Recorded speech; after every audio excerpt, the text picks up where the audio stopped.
Hi, my name's Baz the Bard, and I've been joined by James Ashall today. So, cheers for joining us, James. You're most welcome. Be my pleasure. We are going to be talking about the UK meta from the point of view of the Living Realms pre-release for Uprising that was held on the 18th of June. We are also we're very fortunate that I recorded over the shoulder of Rob Catton on the top 8 draft. So we can see a draft take place, and we can all agree or disagree on Rob's picks. Yeah, I mean, of course, especially with like the Road to Nationals coming up, the draft aspect of it now, because you've got classic constructed and a draft. So this will be a good first hand seeing how Rob, who is a Pro Tour player, actually drafts the new set. Yeah, indeed. It should be good. A good draft player, and give people some ideas. You can see, you can make your own ideas to the breakdown of how that draft took place. Obviously, we know, and then we'll let you know what people picked at the end of out of the 8. We both went 22 players for the Swiss round.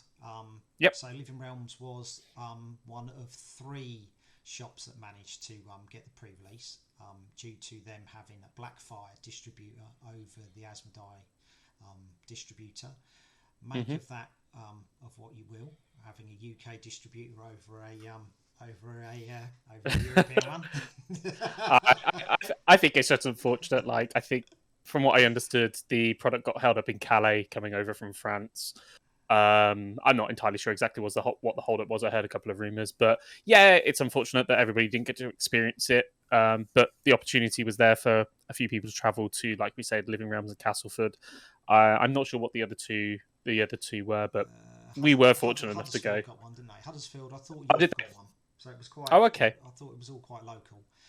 Yeah. But yeah, it is what it is. I know a lot of stores now are basically. They are doing their armories. Normally, an armory will now be the pre-release. I know Market Manor Screw's certainly doing it, and I've heard that Underworlds in Nottingham are doing it as well. I would imagine that most shops would do that if they can't schedule a Saturday. Saturdays are very precious. Gaming stores schedules are very tight for other games. Yeah, it's all going to tie hand in hand, isn't it? Release and pre-release all in the same weekend, so should be fun for everyone. Yeah. What was your experience of the pre-release? It was definitely intriguing. I had a really great time at Living Realms. It was the first time I'd been to the store, so it was super, super, super fun. Fabio and the team there, they were absolutely amazing to talk to. Great laugh and really generous as well with everything. Obviously, we'll talk a little bit about more we'll talk about it a bit more later today, but obviously there was a second draft going on, and obviously there's lots of things to talk about with regards to the sealed event as well. Yeah, first time seeing the cards for a few of us. Some people were lucky and sporting sort of like their Madrid mats and had a bit of an inkling. I had a chat with Fabio after I'd made my sealed pool, and I picked Dromai, and he went through a few sort of like key sort of like turns that I could do, especially turn 1 to generate ash. So I was very grateful to Fabio for that. I came 10th in the end, so just missing out on top place Dromai player. There was a lady below me on 11th, and she played Dromai as well. Yeah, and then there was me in 12th. Yeah, indeed. But we all travelled together, and you joke saying, yeah, I always play people from who I travel up with. So you played me first round, and then I played Mike second round. So I was like, oh, I've got your bug here. Yeah, and then I ended up playing Darren, who's a friend of mine from Peterborough Way. He's now based in Nottingham, so I ended up playing him round 4 top 8 playoff, and we had a really close game. He was on Fi and I was on Fi. We were both on 1 life for about 5 turns. And then it came to the point where I had double Phoenix Flame in hand, so I could only block so much just because of the way it works. But that's definitely something to discuss a bit later on as well, with how many Phoenix Flames do you run? Yeah, I came a cropper with that one. And that was after I watched Mike play his game and went, ooh, I think he's running too many Phoenix Flames. Righty. Definitely. So let's just do the breakdown of what the meta was. So let's pull that one up.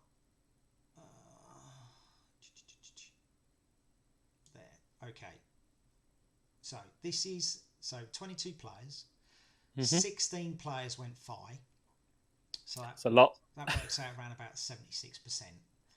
Yeah. And the very few of us decided to either go Icelander and Dromai. Mm-hmm. I went Dromai because I got a Dracona Optimi Mm-hmm. in my seal pack, so I was like, "Ooh, that's very nice." I had three red. I had two red Rake the Embers. I had a yellow Rake the Embers. I had a couple of Billowing Mirages and sweeping blows. So I had Mm-hmm. loads of ways to generate ash and loads of ways to get that ash out. I also had a Vincerakai and a Necria dragon. So I had three dragons and plenty of ways to make Aether Wings. Mm-hmm. So I was very happy with what I got. On my third match, I got Dracona out on my very first turn. I went second and I got it out first turn. And then that was followed by a Vincerakai, and it was over. It was just absolutely bonkers. But yeah, I put a smile on my face for sure. But Yeah, for sure. Especially when you attack me with it on that round one as well. I was like, oh yeah, just gonna come in for 4 arcane and then another for 6. I was like, yeah, okay, cool. What do I do here? yeah. It was that mythic dragon was just. It felt very, very, very good in limited. Like, it's a good card anyway, but you get these powerhouse cards in limited. They're so strong. They just turn games so fast. But it's whether or not you can see them early. For sure. Yeah.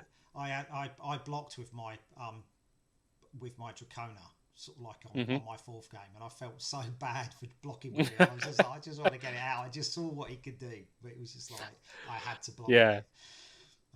I think that's the beauty of Sealed is like in CC you look at things a little bit differently. Like, oh, I don't really want to block this because it's a powerhouse, but in Sealed, every card is utilized for something, whether that be 3 block to mitigate damage or completely block out, or whether you are using something to sort of come in heavy and try and smash. And that's the thing I always like about Sealed as well is, to me, it feels like a lot more strategy based because you do get these mythics and you're like, oh, I really want to use this mythic to actually play it and do its ability. But at the same time, you're like, actually, the 3 block is really useful here. And I shouldn't be looking in the mindset of, oh, I want to keep it in my hand, because you could just be taking too much damage at that point to the point where you're out the game. It's like, if you've got it, use it. It's Sealed. It's not going to be consistent. It's not going to be flowing well. It's going to be a bit odds and endsy, and it's just making sure you make that play at the right time. I think it's about staying in the Yep. game. There was times where I felt like I was taking too much damage, especially trying to get the big dragon out because he costs 6. But it was just like, you don't know how wide someone's turn's going to be, and 5, with 3 cards he can do 11 damage, and he's just like, he might be pinging in for small damage, but you're just like, oh, flipping heck, when's this going to stop? I think I don't want to ditch my cards, but then you have to quickly evaluate sometimes, and and go for it. But yeah, so let's touch on the Phoenix Flame. Let's quickly touch on that, and then we'll break down the top 8. So the Phoenix Flame itself, you can include 3 in your deck. It says there in limited format you can include 3. Now this card, yes, it attacks for 1. There are some cards like Rise from the Ashes, which you can basically make it attack for 2 or 3 or 4. Or if you have the armor Heatwave, you can, you might want to benefit from a couple of Phoenix Flames, because every Phoenix Flame you play gets +1. So they're attacking for 2. But the problem with Phoenix Flame is it doesn't block. Yes, and this is the issue I found in round 4. Basically, when I was playing Darren for a top 8 position, we got basically to the point where he had 1 card in his deck and I had like 2 cards left in my deck. So I had a small advantage, but the next 4 cards I drew 2 3 blocks and then 2 Phoenix Flames. And having 2 Phoenix Flames in my deck at that point was just so detrimental, it actually lost me the game entirely. So I guess it's a learning curve in that sense, because when I built my deck, my seal pool wasn't amazing. It was very evenly split, but I had more cards in favor of Fi than I did Icelander. I had literally no blues for Icelander, and Dramai was a bit hit and miss. I had 2 dragons, but no real easy way. I could generate Ash, but I couldn't turn the Ash into Aether Ash Wings. Yeah. So I opted to go Fi. It's aggro. and I just had a bit more support for it. And I went, let's put 3 Phoenix Flames in because I'm going to be aggro. I don't want to be pinging this 1 damage. Yeah. I'm going to go wide and force through as much as I can. Now, whilst that worked in a few of my games and it worked well, in the games that I lost in rounds 4 and round 5, which cost me the top 8 in the end, in both of those games, I was at a point where I had 2 Phoenix Flames in hand and I could not block. Yeah. So, in my experience, 3 was just the wrong call. I'd never do it again. 2, it's either going to be 1 or 2. And the only reason I would probably run 3 ever again is if I had the card that basically tutors it out the deck. If I had at least 1 or 2 of those, I would consider the 3. But even if I still had the tutor, I would be heavily favoured towards 2, 3 pushing if I had enough support for it. Yeah, if you can get him in the graveyard, it's fine. He's getting him in the Yes. graveyard. But Yeah. I watched Mike's second game. He was versus Icelander.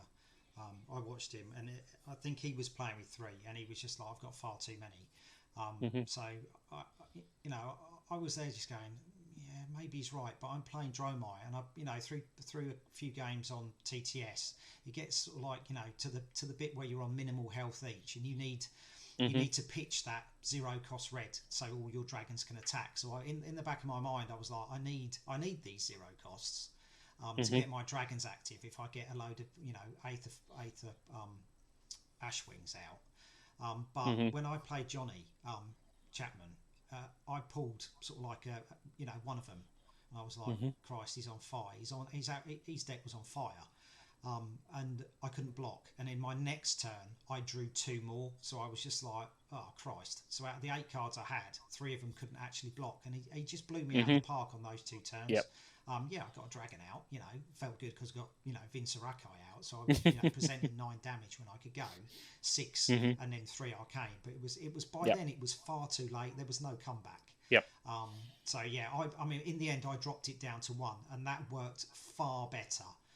For Dromai, just gave me that little ping just to maybe increase my draconic chains a little bit, just in case I had a lava burst or a searing touch, to up it. But it definitely did work. But I would say for Dromai, that Helios Mitre is absolute class.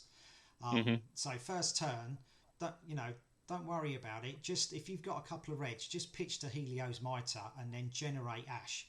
And then, when you're drawing up, hopefully you've got sort of like, something that transforms that Ash that you've just made, into either into a dragon or into Aether Ashwing.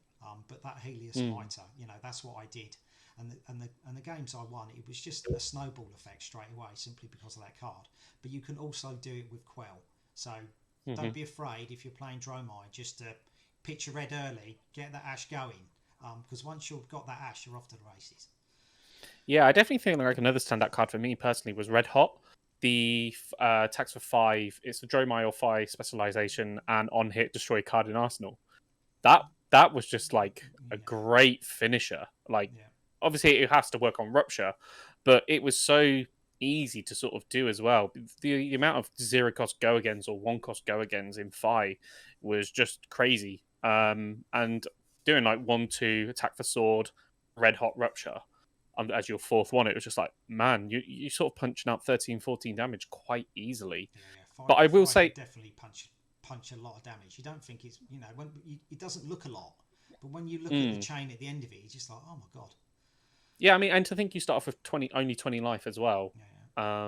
It was just it was interesting how much it could put out. But then also saying that, a lot of the games went sort of 25-30 minutes. There was always quite a few late games, and especially the one I had with Darren Hazelden in round 4. We only had like 2 minutes left on the clock, so we basically played 33 minutes, 5v5. And you're thinking, oh, this. We both sat down and was like, well, this is only going to be a 10-minute game, and it just wasn't. It was just such a strategical. I'm going to block this.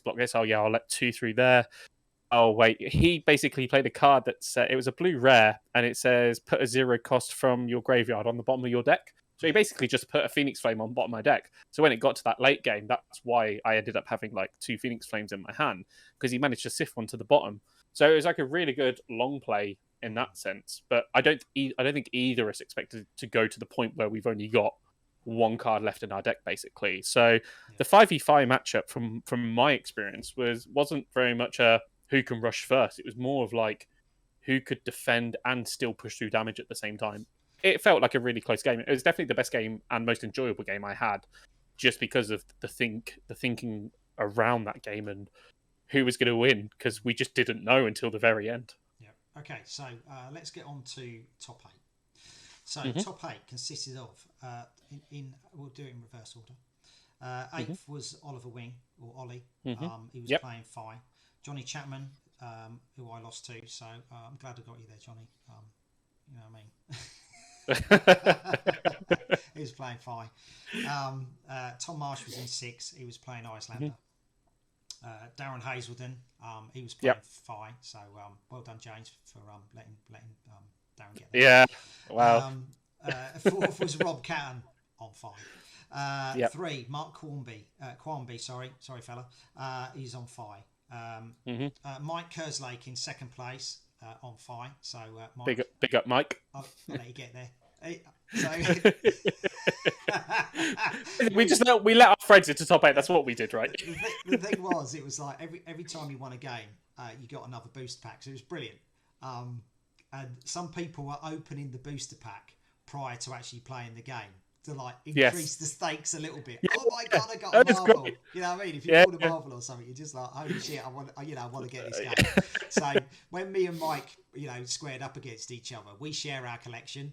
So we were just like, okay, we don't, whatever you pull, we're both going to get. Right, so second place was Fi. There's a theme. A little bit. And so first place, James Thorgood, he played Icelander. So I don't know what his deck was like, but it must have been good. So we had 6 Fi and 2 Icelander making it to the top 8. And like I said at near the beginning of the show, Dromai, the highest place was me, and that was 10th. And then there was another one in the 11th. But it's kind of like, he was the only one to 5-0 though, wasn't he, on Icelander? Like the rumor had it his pull was like quite good. He had a lot of blues for Icelander, and he had some of the nice rares. And I think he got 1 Majestic in Icelander as well. Yeah, but so that's what you need though. I mean, I had 10, exactly. I had 10 blues and 10 ice, and I showed it to Johnny after he kindly beat me with Fi. I just went, what do you think of my Icelander deck? Should I have gone with this? Because generally I don't do wizard. And he just looked at it and he just went, you probably need 13 blues and 13 ice. So you were a couple of shorts. I was like, oh, that's all right. I wanted to play Dromai anyway. So that's all good. Right, okie dokie. So that is the top 8. 2 Icelanders, 6 Fi. So Fabio and Ryan from Living Realms, they put on a draft afterwards for the top 8. So everybody sat down, squared off against each other, and then for the people who sat around, for a participation prize, everybody got another 2 packs. And then if people wanted to sit around, they very kindly added an extra pack in, so there could be another draft, like a casual draft. So we had the top 8 draft and we had a casual draft. So if we take a step back, because I kind of missed the spot, for notable pulls during sealed, there was a pull of a Fable, a rainbow foil Fable, Blood of the Drakai. That was like open pack 1, I think, by Owen. I think it was Owen Cookson. He opened that and it was like, oh my god. There was a couple of Marvels pulled. Johnny Chapman, he pulled a Marvel Kyloria on his first pack of draft, so that was brilliant. And Darren Hazelden, he kind of played a do you want to swap packs with Mike? Because he's a stickler for that one. He's a stickler for that one. So he's like, do you mind just swapping a pack? And Mike just went, right, Mike will do this anyway. So Mike swapped a pack with him, and Daryl Hazelden, he opened up his pack and he got a cold foil quelling robe from that pack he swapped with Mike. So he did quite well. Casual draft, Dimitri Cesar, who we travelled up with, he opened a Marvel Yenderai, and a chap called Mitch, he opened a cold foil Crown of Providence. So Hmm. we were just like flipping it. The packs that Fabio had were absolute fire. Yeah, they were crazy. And the They're winner, absolutely crazy. yeah, the winner, we won't say who won the tournament just yet, but the winner, they opened their winning pack and they opened a rainbow foil Fable as well. So, Yeah, so yeah, we had that two was really Fable good. pools Yeah, across yeah, 3 cases, I believe it was. yeah. I think it was 4 Marvels in total and 2 Fables out of 3 boxes. Yeah, Yeah, so yeah, it was oh, it was crazy. just it was bonkers. Right, so let's pull up uh, Rob's draft. We won't Hmm. show his list yet. We'll just show his draft of what he did, and then we can all have a look on it. We can all commentate. We can go, "Ooh, I wouldn't have done that." It's definitely gonna be interesting because obviously I was in that casual draft, the second draft, So you didn't and see it, yeah. yeah, so I didn't see what were pulled, so I can only go on my experience of what happened in our draft. But I found it very strange, like, and I don't know if we'll see the same here. I'm quite curious. But after, because Fire and Dremio was sort of like the favourites to draft, because nobody really felt comfortable taking Icelander because they felt it was slow. You needed blues. It would be a bit more difficult to craft, especially in that draft aspect. So after like pick 3 or 4, the red cards just disappeared because Fire and Dremio are so heavily favoured and they need the red cards. It's just like every time everything come out is just like yellow and blue. We're like, I'm really confused on what I want to be taking here because I guess being a new set, you're not sure how to draft it yet. I tried to use like my previous draft experiences as like, right, I'll pick a hero, try and stick with that, see what my opening pack was, if there's anything like specific that I want or anything that looked really solid. In my first pack, it wasn't. So yeah, it's going to be interesting because I sort of started to struggle after like pick 3, pick 4 when it was just reds and blues because I'm thinking, well, I don't want to be taking the blues because Dremai's not really going to benefit from that, especially like with the pitch side and the playing side because she needs the reds. So I don't want to take the yellows because that's obviously not going to favour me as well. So yeah, I don't know. I'm hoping as we sort of go on with this and more drafts happen, it will get figured out a bit easier. But from what I experienced, it definitely felt difficult because the reds dried up really fast. Yeah, yeah. Um, Dromai needs the reds. Dromai needs reds mhm, to fuel her ash. mhm. And Fire's going to take reds simply because they're the strongest attacks. Right, so Yeah. let's get into what Rob does, and you can see sort of like how he starts to construct his deck. I would say, Okay. on talking to the players after the picks, most players had pretty much chosen their hero by about pick 3, pick 4. So it was pretty quick, Okay. which was totally different to Tails. And it is totally different to Tails because Tails' armour was a preference because Yep. you had the amulet slot. So we're back to Hmm. we're back to Welcome to Wraith, but there are only 3 heroes. Right. Hmm. So Hmm. let's do this, something like that. Right, cool. Hopefully your head won't get in the way. Well, let's move let's No, move I you think over a bit. Let's it's move not you that over. big. I don't think. There we go. There we go. We've got to get used to this. Right, let's move you out of the way. Bingo. Right. Okay. Right. Beautiful. Right. So let's play it now. I had audio issues, so I actually Hmm. missed pick 1. So the Oh, pack 1, okay. pick 1, the most important bloody thing. We don't even know what he did. I'm not a professional cameraman. I just rock up with my camera and pray that basically they let me film. Well, Fabio and Ryan, your top of dudes. Right, so I'll show you what his pick 1 is because I actually went back and asked him. Okay, so we're off. Fantastic. Okay, So it looks like so yellows. this is second pack, all right? Okay. And my Premier So Pack looks like yeah, this. if you look there, there's probably 2 reds and a lot of yellows from what I can see there. Yeah. So yeah, you've got that nice one on the top. So the go again. Yep, seems like a solid pick. 3 go again, 2 block.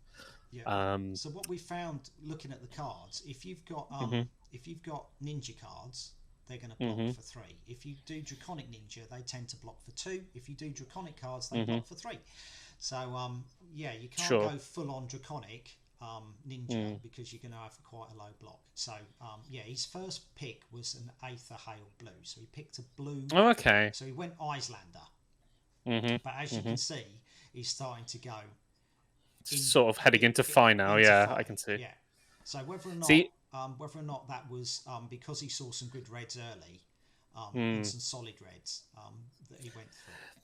So you can see here, there's sort of like a couple of like red Icelander cards, but everything else is just yellow in the deck, yellow in the pack. So it's it's difficult because you're just kind of like, well, I don't want to be taking the yellows because I really want to be pushing damage early. So Yeah.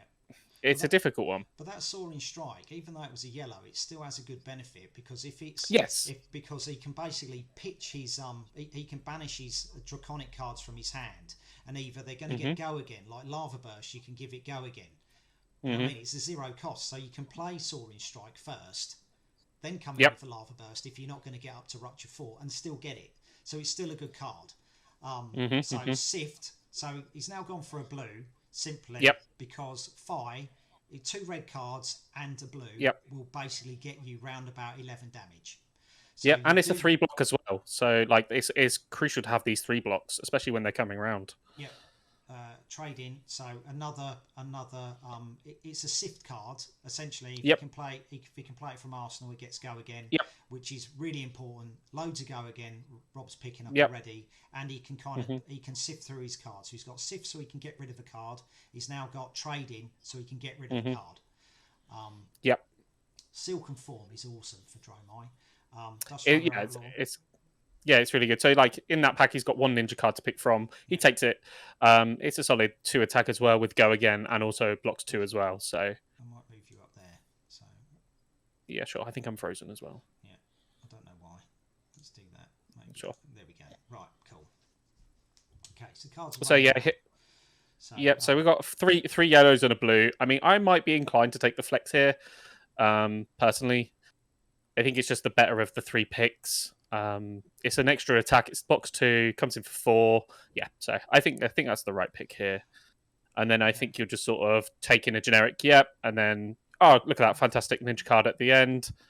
And then it looks like a Dromai card at the end as well. So his last 3 picks were pretty solid there. He got 3 things that he wanted, very utilized in the deck as well.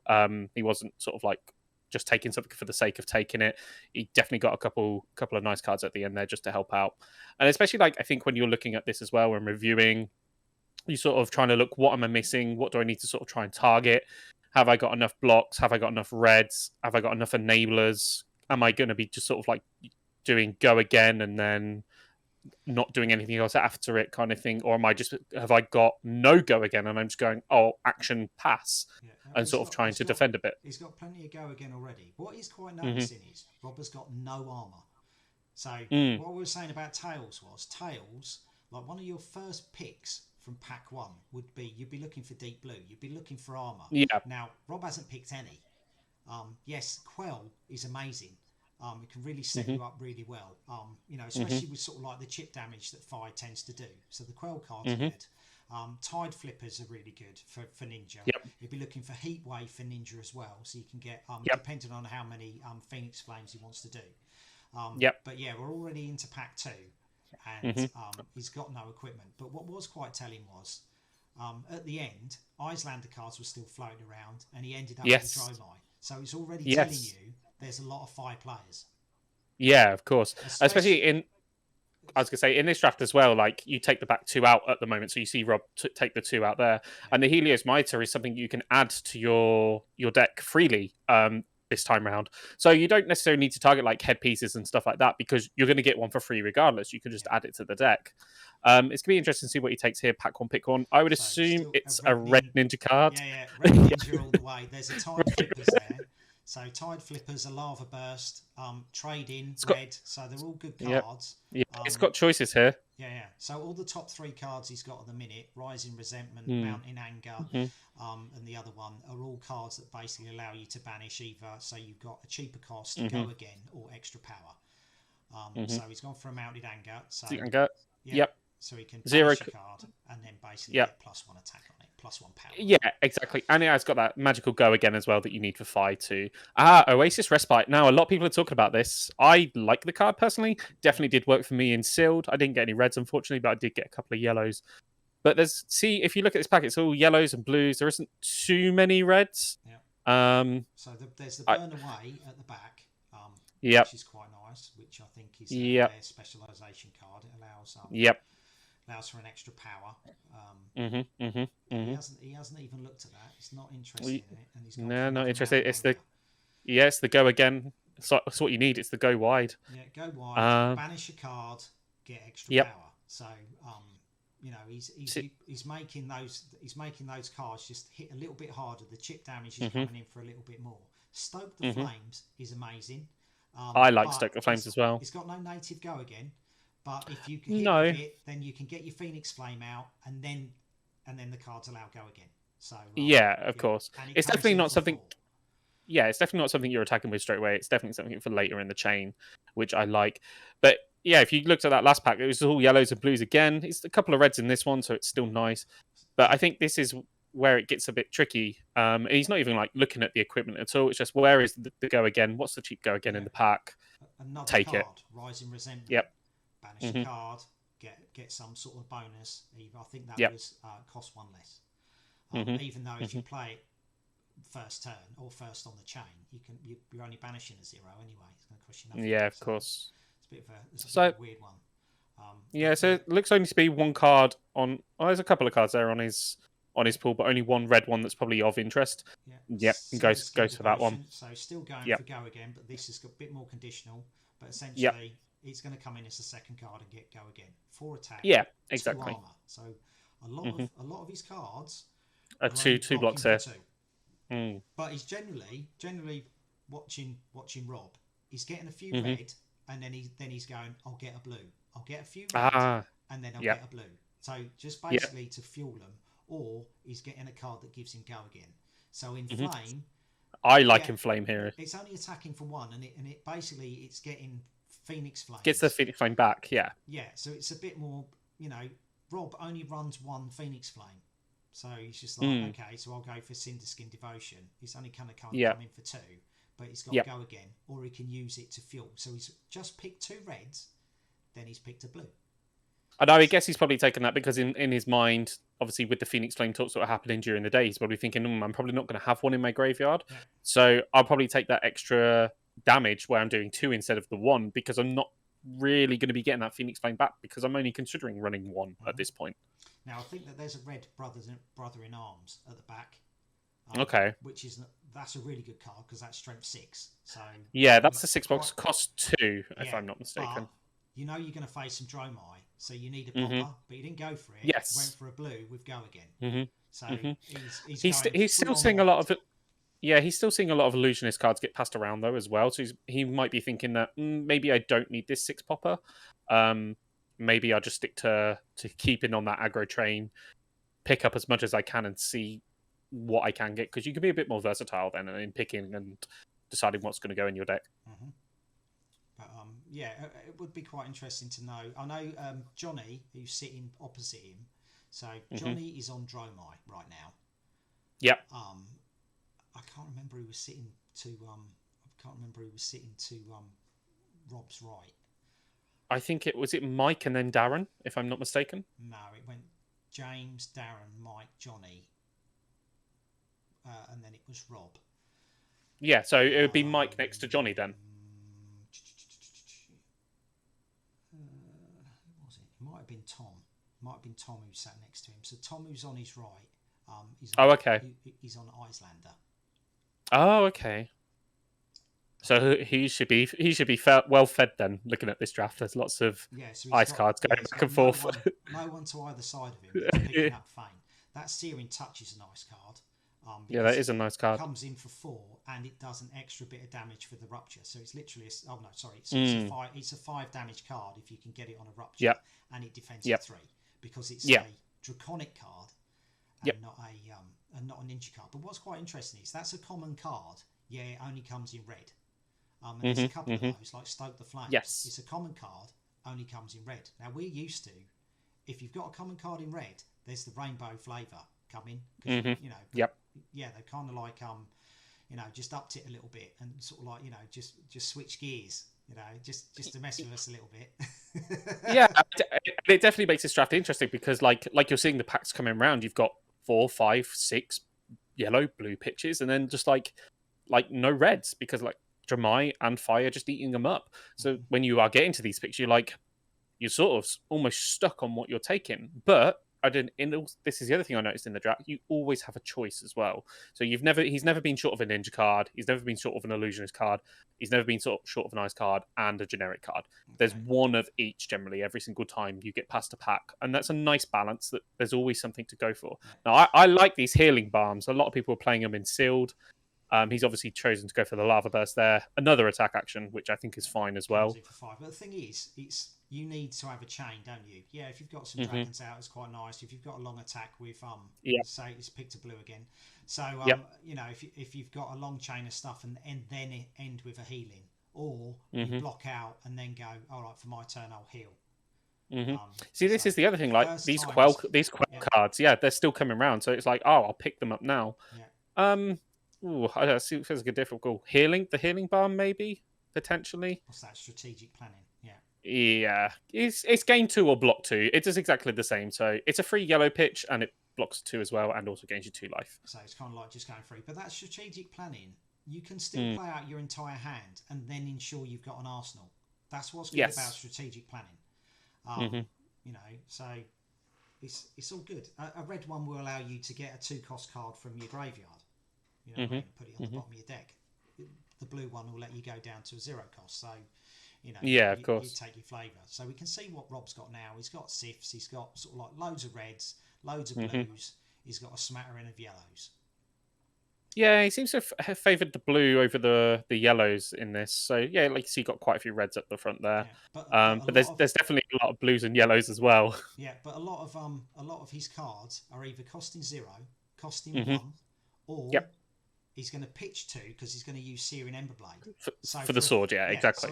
So for a 3, he's going to go, well, I can do a 0, I can do a 1, I can do a Cinderblade, and then I can do 5 for nothing, and I can get a Phoenix Flame.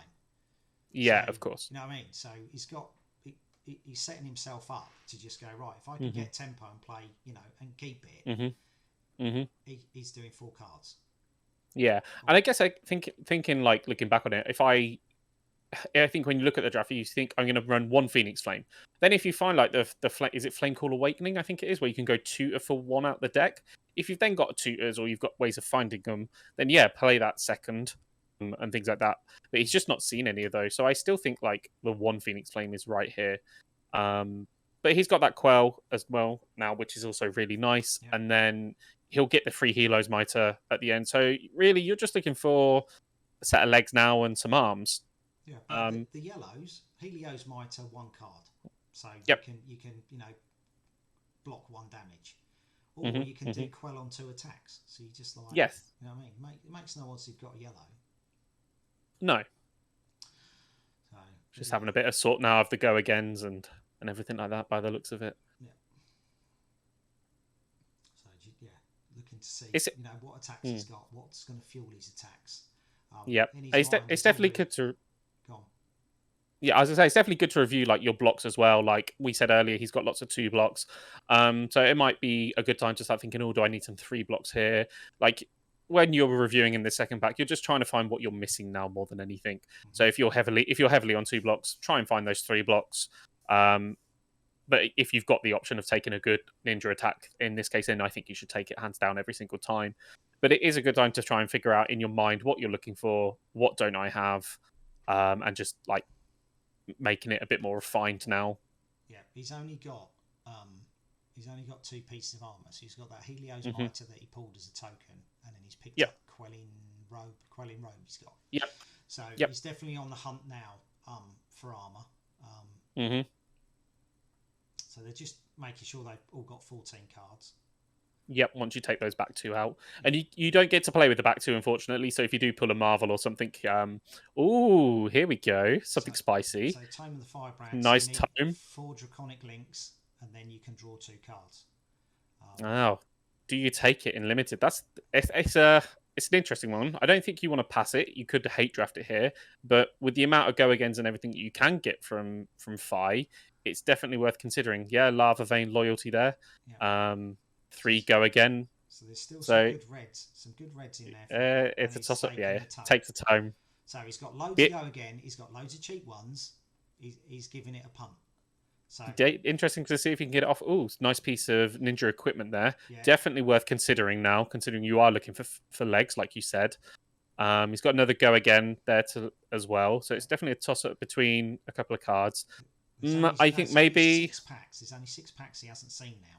So you know what I mean? Yeah. How many? And he knows that Phi is quite a hot ticket because late on in the picks you're only seeing Icelander cards, generics, and Dramites. Yep. So he's taken the. I think that's right. And it gets Arcane Barrier as well. So if you do come up against Icelander, you've got some defense too. Yeah. That's a nice red scar for a scar there. Looks like he's got a couple of choices here. He's also seen there's a Vintaraki going around. Yeah. Which is a very nice dragon. Don't leave it if your opponent gets it down. Hey James, don't leave it, mate. I've learned my mistakes. But yeah, I think Scar for Scar is good here. He's got Lava Vein Loyalty, which is another nice second attack go again. I think this is a difficult choice because both cards are just as good. So he's gone for but Scar. Going for Scars. Yeah. The thing is, it's a 4 attack with 2. Yeah, so, exactly. And you know, we all know that Scar for a Scar is just it's just value. It's great. It is, yeah. So he's got Quelling Slippers, so he can go for Quelling Slippers because he's got Quelling Robe. Yeah, but he's got the Ninja Boots now, so I think you're sort of ignoring that. Yeah. No. Oh, he's taken it. Interesting. So gives him a bit more option, and maybe he knows that there's there might be people who haven't got slippers yet or feet. So yeah, potentially. Draft. Might be what he had on his mind. I didn't ask. It looks like there's a dragon in the card there in the pack. I think just a little bit in. But nope, go Rebellious Rush. Yeah, you would take that. You're just like, yes, please. A 5 attack for Ninja. That's quite rare. They normally go up to 3s and 4s. Yeah, of course. Looks like there's not many reds in here. It looks like a lot of blues and yellows. There's one there, but that's for Illusionist and a Cold Snap at the back. So yeah, you're sort of in a position where you've got no ninja cards. Scar for Scar's pretty good here, I guess. It's like an extra attack. It's still 3, and it's worth noting that the Scar for Scar is a generic, even though it's got a ninja on it. Don't get fooled. It's not a draconic. It's not ninja. It does not apply to Rise. No, so that's what could make things difficult. Like if you put too many of them in. But here you go. Once again, one ninja card in the pack. A blue. Chosen to go for blue, Scar for Scar. That could just be a bit of a hate draft there. Oh, I don't want someone else to have this. Well, it could also be fuel because it's a blue, or it could be if I've taken a lot of life, it might just come back for a cheap go again. Yeah, of course. You're either going to pitch it for your blade, for your Searing Ember blade, or it might actually come in handy for a 2 attack. You might pull a 2 block out for that. I think you're taking that flame call here. It's a nice block, and if you've taken damage this turn, I think it's that one you block with it and gain your Phoenix Flame back. If I'm not mistaken, yes, yeah. So it's a nice here. Comes in for 3, blocks for 2, and you could get some value out of it if your Phoenix Flame is in your graveyard. So that's pretty solid here. I think it's a nice pickup late in the draft of the 3rd round. Yeah, it's just options, isn't it? Options on what to do. How many Phoenix? Yeah, exactly. Yeah, if you've got a ninja card to take it this late, take it, because then when you're deck building and crafting and being like, oh, I've got this option, it's better than what I probably would have got if I'd have taken a generic yellow kind of thing. You've got something that works with the draconic that helps you build up, and especially with that Tome of the Firebrand as well. He's going to be looking to pretty much have a full draconic deck where he can, and minimize on the generics where you can. He'll probably put in like that red Scar for a Scar, because it's good value. So here's a nice red trading. That's pretty much picking. Yep. Yeah. I was just like, you've got to take that. The go again from Arsenal. Something else there. Please leave a comment. Yeah. I'd love to know why you would pick that. I don't want someone to have a dust breaker. Well, this is interesting. You've got the burn away, and then you've got the attack reaction, which give you +1. It's the only attack reaction in the set. Yes, but it does block 3 in this as well. So I think it's a solid pickup for that reason. It's like a Razor Reflex, but instead of giving something go again, which Ninja has on tap on this set, or Draconic, it just goes 3 block instead of 2 on a Razor Reflex. And just like Razor Reflex, Rainbow is 1, 2, 3 extra power. Take Scar, probably, over Flex. Or Flex. It still comes in for 4. So he can do a bit more, but it's going to cost you a little bit more as well. So he's It, gone yeah, for flex. yeah, it's Scar or Flex in that one. Rake the Embers, just sure, because Why not? why not? And then keep an Aether Hail and yeah. Yeah. Right. Okay. Right. So that's the deck. Okie dokie. So let's So go. it's an interesting draft. Definitely utilizing red cards when they came around, but you can see as the red cards sort of dried up, sort of a similar experience I had in my draft. You've got so many yellows and so many blues, and it's just trying to pick the right one. And Rob's obviously favoured yellow ninja card, blue ninja card every single time. Whereas I think I was looking at, oh, do I want this yellow generic because it comes in for 4 kind of thing.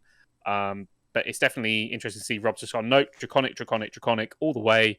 And if I do have to pick up a Scar for Scar, make sure I'm getting good value out of it, or I'm picking the right generic with the go agains and things like that. So yeah, it wasn't just like, oh, I'll take flex and things. You had the options for trade-ins because it had the natural go again built in if you play it from Arsenal. Also allows you to sift a card as well. So it's just value every time, making those consistencies work well. Yep. So this is list. I think we can do it slightly better though. If I go, hang on, let me do something. It's whether or not people can see it. You might want to move my camera potentially on this one. Not like that. I will get better. Woo-hoo, there we go. Yeah, let's put you down there. You are now part of the yeah. Righty. Okay. So we can see what he's got. Now he's got very little in the way of duplicates. The only card he's managed to duplicate is the Rebellious Rush. So the Rebellious Rush is the 5 attack Draconic Ninja action card that blocks for 2 and costs 2. So it's fairly expensive, but for 5 attack, it's actually quite a rare one. So you can either start with it on the chain, or if you've got a few zeros, you know, and you can suck those cards out of your opponent's hand because they literally think you're going to be playing a, you know, sort of like a Phoenix Flame, and then at the end of your chain, hit him with a 5. You know, what I mean, he's got options. Yeah, he's got 15 ways to pitch for it though as well. Like you've got 9 blue and 6 yellow, so he's not short of being able to not pitch it. It seems like he's gone quite finely balanced here. 15 red, and then like 6 yellow, 9 blue. So he's definitely heavily favoured the red, but he's also got enough pitch to be able to pitch for the sword, to be able to pitch for those 2 drops as well.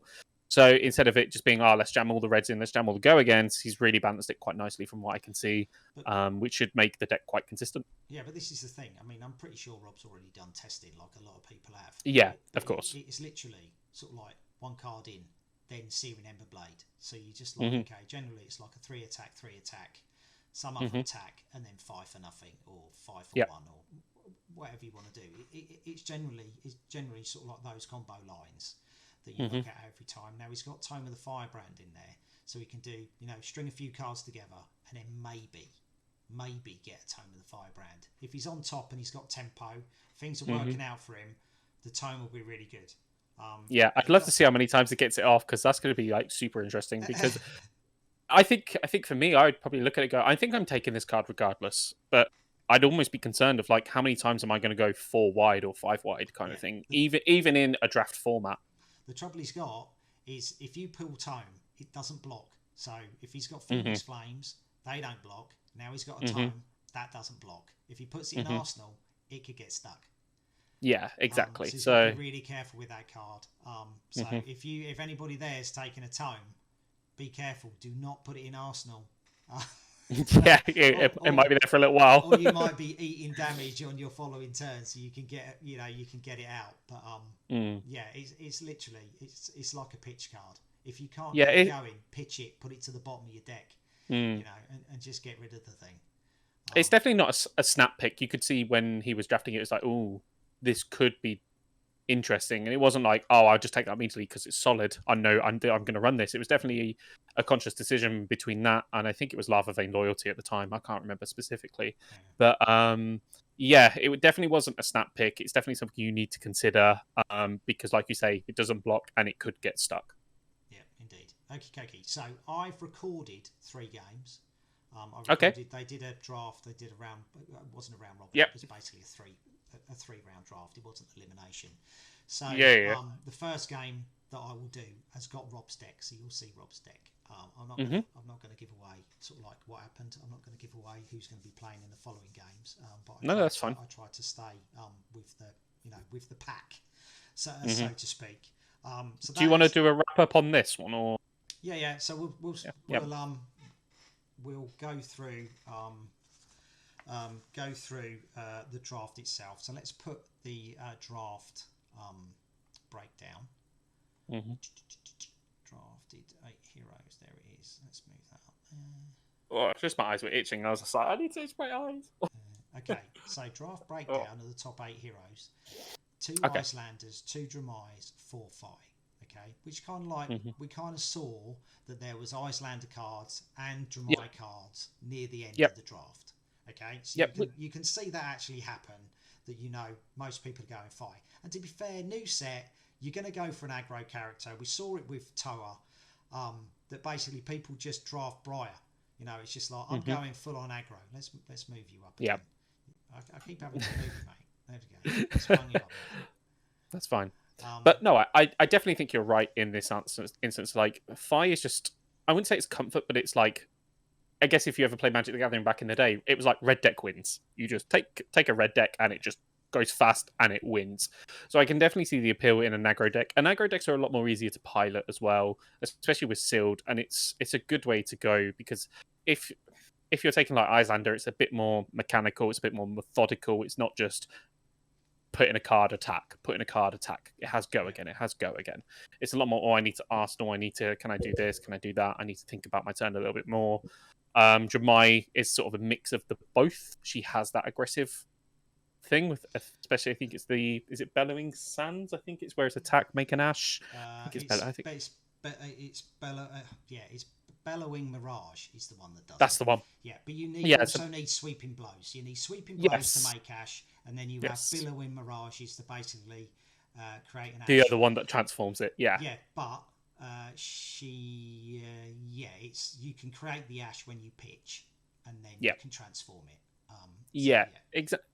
So it's definitely Jemai's sort of a mix of, you can go like control-y dragons, or you can go hyper aggressive with Jemai, and then Fi is just, I'm just going to smash face. There's no control aspect to it, so I can understand why people have probably favoured Fi in this, thinking that aggro is probably the way to go. But I guess we'll see how it unfolds. We could be wrong. We might get Islander 3-0 it, just like she did in Sealed. So I'll do the thing now. Icelander did not win a game until the 3rd round when they were paired against each other. So considering there was only 2 of them, I don't know what the packs were like, but they did not win a game until they had the mirror match at the end of round 3. Okay. See, that's really interesting because there was so much going round for them as well. Yeah, so it's quite telling. And Tom Marsh, who came in 6th spot in the Swiss, he played Icelander to get into 6th spot and drafted Icelander, and then basically I don't know the result between Mark Quarmby and Tom, so I don't know who went 0 and 3 and who managed to pick up a win.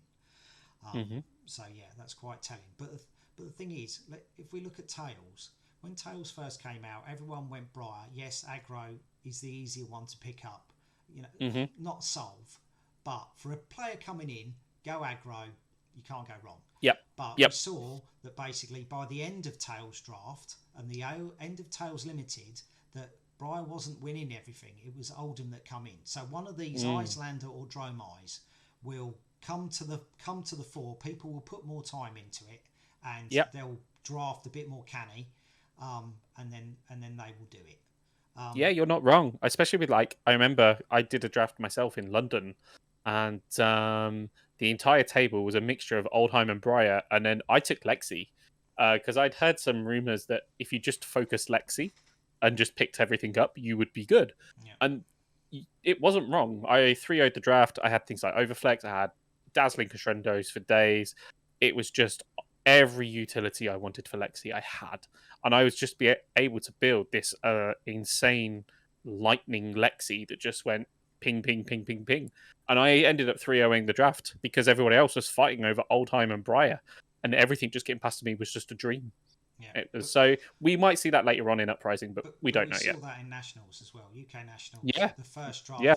The first draft after the 3 rounds of constructed, the top Mm-hmm. 8 tables sat there. Matt Folks drafted, was the only one to draft Lexi, and he 3-0'd that draft pod. So woe betide someone who basically lets one person draft a hero. Yeah. Mistakes were made. I will say, Mike, who got his nickname of the Destroyer because of table 3 on the top cut for UK Nats. Mm-hmm. He went and he actually did quite well. So but that is there are draft camps going around. So Matt Light run the infamous draft camp for UK Nats prior to it, and everybody who went to that draft camp, they had phenomenal results in draft. Absolutely phenomenal results in draft. And I know that Matt Light's running another draft camp, so watch out for those guys because they are going to be hot. Right, a lot of time will go into that and figuring it all out. So hit those Road to Nationals drafts to get experience. If you're not lucky enough to have a group that are going to do draft camps, hit those Road to National drafts, get some draft experience because you are going to need it for nationals. You are going to need it. Or buy a box, have a phantom draft, so you get to pick. You still keep your box. Me and James are going to wrap it up there. We are going to try and follow the UK meta as it develops, bring you up to date of results of different competitions around the UK, so we can get a picture of what heroes are hot in particular areas. Like last time we had Starvo was big in the north of the country, Prism was big in the south of the country. Are we going to have the same? Are we going to have Fi up north or Dromai? It'll be interesting how it shapes up. So me and James will sort of like try and keep you up to date with that. James has got a new website. What is that website, James? So it's not quite released yet, but it will be let me find it. It'll be uk-fab.co.uk. It's currently in development. Basically, it's just going to be a website for everything UK based, influencers, content creators. I'm looking for article writers, people who want to write up any articles. If you want to cover an event, please get in touch with me. We'll leave my contact details at the bottom so you can reach out to me. If you want to write up an article of your favorite deck, how you performed at a tournament, if you just want to generally do content about Flesh and Blood as a whole, please get in touch because I'm looking for people, UK people, obviously, to show their influence and put themselves out there, because the UK's, for me, didn't feel it's covered as well as it should be, and we are quite a big popular nation, so it's definitely worth it. Indeed. Right, so thanks for watching, and stay tuned over the next couple of days, and I will get you 3 rounds of draft games. All right, take care.